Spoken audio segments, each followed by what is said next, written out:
এটাও ঘটনা এবং এরকম ঘটনা আমরা দেখেছি তৃণমূল সংগঠিতভাবে বহু এলাকায় ঘটিয়ে থাকে। আমরা জানি না ওখানে এক্স্যাক্টলি কারা ছিল, কিন্তু আপনাদেরকে এইটুকু বলতে পারি যে নাগরাকাটা এমন একটা এলাকা যেখানে গত বিধানসভা ভোটেও 30,000-এর বেশি ভোটে বিজেপি জিতেছে। 30,000-এর বেশি ভোটে জেতা একটা কেন্দ্রে গিয়ে তাদের ওপর এরকম আক্রমণ হবে কেন, এবং যে মানুষের ভোটে তারা জিতলেন সেই মানুষ কেন এগিয়ে এলেন না? আমার মনে হয় এরকম অনেকগুলো প্রশ্ন মাঝখানে থাকবে। এবং আপনারা জানেন যে গতকাল যখন গতকাল থেকে বিশেষ করে পরশু থেকেই পাহাড়ের অবস্থা খারাপ হচ্ছিল। গতকাল থেকে যখন পাহাড় এবং ডুয়ার্সের অবস্থা খুব খারাপ, তো আমাদের রেড ভলেন্টিয়াররা কীরকমভাবে রাস্তায় রাস্তায় এলাকায় পাড়ায় পাড়ায় বেরিয়ে পড়েছিল আপনারা দেখেছেন। এবং যখন আমাদের মমতা বন্দ্যোপাধ্যায় মুখ্যমন্ত্রী রেড রোডে নাচ গান করছিলেন, তখন আমাদের রেড ভলেন্টিয়াররা জীবন বিপন্ন করে ত্রাণের কাজ করছিল। তো তাদেরকে তো দলমত নির্বিশেষে মানুষ বুকে জড়িয়ে ধরেছে। সেখানে বিজেপির লোকেদেরকে এরকম তাড়া করলো কেন? আমার মনে হয় এইটাও ভেবে দেখার প্রয়োজন আছে। কিন্তু যদি আবার ঘটনাটা একেবারে তৃণমূলে সংগঠিতভাবে ঘটিয়ে কিছু লোককে রক্তাক্ত করার ব্যাপার হয়ে থাকে, তাহলে নিশ্চয়ই সেটাকে নিন্দা করতে হবে। বেড়াতে গেছেন, নাচ গান করা হয়ে গেছে, ফুর্তি হয়ে গেছে, এরকম তো করেই মানুষ, যে নাচ গান হয়ে গেল, ফুর্তি হয়ে গেল, সব হয়ে গেল, পুজোর ভাসান হয়ে গেল, ঢাক বাজা হয়ে গেল, তারপর কদিন একটুখানি গিয়ে একটু পাহাড়ে বেরিয়ে আসি। যখন মানুষ ডুবছিল, দেখুন একটা কথা বলি, ধরুন আপনার পরিবারে সন্ধ্যেবেলা একটা আনন্দর আয়োজনের একটা ব্যবস্থা হয়ে রয়েছে, কি আমার পরিবারে মনে করুন আছে।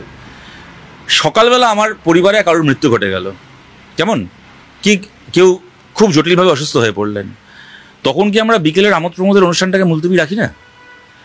রাখি তো? নাকি আমরা বলি যে না, ওই ঘরে একটা লোক অসুস্থ হয়ে পড়েছে, ঠিক আছে আমরা এই ঘরে একটু পিকনিক করে নিই, পাশের ঘরে পিকনিক করি না তো? তা মমতা বন্দ্যোপাধ্যায়, আপনি কি গোটা বাংলাকে আপনার পরিবার মনে করেন না? পশ্চিমবঙ্গ সরকারের কাছে কি গোটা পশ্চিমবাংলা একটা পরিবার নয়? কেন উত্তর বাংলার মানুষ বারবার করে এই সরকারের আমলে নিজেদেরকে বঞ্চিত মনে করেছেন? কেন বারবার করে মমতা বন্দ্যোপাধ্যায় উত্তর বাংলার মানুষকে বুঝিয়েছেন যে এই রাজ্যে আপনারা দ্বিতীয় শ্রেণীর নাগরিক? তার একটা নিষ্ঠুরতম প্রমাণ আমরা পেলাম এক্ষেত্রে।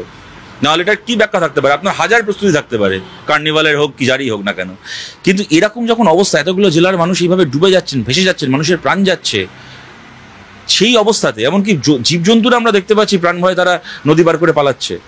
সেই অবস্থায় আপনার একবারের জন্য মনে হলো না যে এই সরকারি আমোদ ফুর্তিটাকে আমরা মুলতবি রাখি? হ্যাঁ, একে অপরের পাশে তো মানুষকে থাকতেই হবে, কিন্তু আপনি মুখ্যমন্ত্রী হিসেবে কাদের পাশে ছিলেন? ইতিহাসে লেখা থাকবে, যখন বাংলার 5-6টা জেলা এরকমভাবে জলের তলায় তলিয়ে যাচ্ছিল, মানুষ এরকমভাবে নিজের সম্পত্তি হারাচ্ছিলেন, নিজের সন্তানকে জড়িয়ে ধরে কাঁপছিলেন যে কখন আমার সন্তানকে ভাসিয়ে নিয়ে যাবে আমার কাছ থেকে এই নদীর জল, সেই সময় আপনার পাশে সেই মানুষগুলো ছিলেন না, বা আপনি সেই মানুষদের পাশে ছিলেন না। আপনি সেই সময় রেড রোডে প্রসেনজিৎ চট্টোপাধ্যায়, যিশু সেনগুপ্ত, পরমব্রত চ্যাটার্জি, এই অঙ্কুশ ইত্যাদি বিভিন্ন সেলিব্রিটির পাশে আপনি ছিলেন।